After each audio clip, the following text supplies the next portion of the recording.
नमस्ते, सत श्री अकाल। मैं डॉक्टर चेतन कुमार एनजी, एनएचएस हॉस्पिटल पल्मोलॉजिस्ट बात कर रहा हूँ। आज हम एक ऐसे टॉपिक पे बात करेंगे जहाँ पे सब लोग थोड़ा परेशान हैं, लेकिन जानते नहीं क्या करना चाहिए। खांसी के बारे में। खांसी एक वो चीज़ है जो बहुत पब्लिक ये समझते हैं कि मुझे खांसी आ रही है, लेकिन मैं क्या करूँ, खांसी नॉर्मल है, मैं आसपास पड़ोसी डॉक्टर्स को दिखाई दे रहा हूँ, फिर भी मेरा खांसी कम नहीं हो रहा है।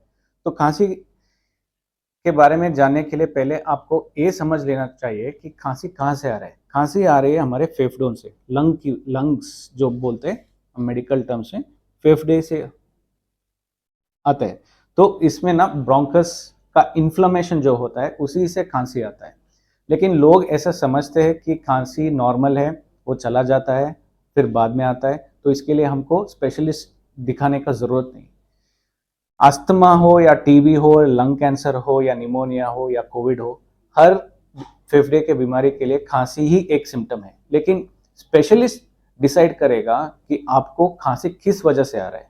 या तो टीबी की वजह से आ रहा है, अस्थमा की वजह से आ रहा है, सीओपीडी की वजह से आ रहा है, या तो निमोनिया है, या तो लंग कैंसर है। लेकिन पेशेंट्स ये बात समझ लेना चाहिए कि खांसी का एक वजह होता है और ये वजह है फेफड़ों में प्रॉब्लम। तो आपको एक पल्मोलॉजिस्ट को कंसल्ट करना चाहिए। एक फूक करने का टेस्ट जो होता है, पल्मरी फंक्शन टेस्ट, स्पायरोमेट्री, वो कर देना चाहिए। और खास तरह से सर्दी के मौसम में, इस मौसम में स्पेशली नवंबर टू फरवरी तक नॉर्थ में जो होता है, इतना ठंड जो होता है, इस मौसम में हाउस डस्ट माइट्स बढ़ता है, जो ट्रिगर फैक्टर होता है अस्थमा के लिए। वो बढ़ने से खांसी बहुत बार बहुत परेशान कर देते हैं पेशेंट्स। और स्पेशली पेशेंट्स बोलते हैं कि मुझे केवल इस सर्दी के मौसम में मुझे प्रॉब्लम है, बाकी टाइम में तो ठीक रहता हूँ। इसी को बोलते हैं हम सीजनल अस्थमा, यानी पूरे साल भर आप ठीक रहते हो, कुछ भी प्रॉब्लम नहीं रहता, खाली आपको इस जो सर्दी के टाइम पे है, नवंबर टू फरवरी तक आपको प्रॉब्लम कर देता है। इसी को बोलते हैं सीजनल अस्थमा। सीजनल अस्थमा होता है हमारे ब्रोंकस जो आपको दिखाई दे रहा है, ये जो नॉर्मल ब्रोंकस का डायमीटर है, तो इन्फ्लेमेशन होने के कारण साइज कमजोर होता है, इन्फ्लेमेशन होता है, बलगम प्रोड्यूस करता है। इसी वजह से मरीजों को प्रॉब्लम आता है।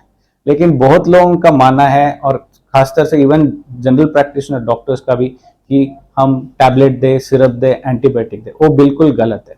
हमको देना है एंटी इन्फ्लेमेटरी मेडिसिन, जो इनहेल्ड मेडिसिन होता है, वो देना पड़ेगा। और देना पड़ेगा हमको फेफड़ों के लिए। ये मैं खास तरह से एजुकेशन बात आपको मैं रख रहा हूं आपके सामने। ये याद रखना है, जो भी मैं मॉडल दिखाई दे रहा हूं, ये समझ लेना चाहिए कि प्रॉब्लम कहाँ से है, कहाँ मेडिसिन देना चाहिए, और हम ट्रिगर फैक्टर्स को कैसे अवॉइड करें। इसके लिए आपको कंसल्टेशन सिर्फ पल्मोलॉजिस्ट ही देना चाहिए।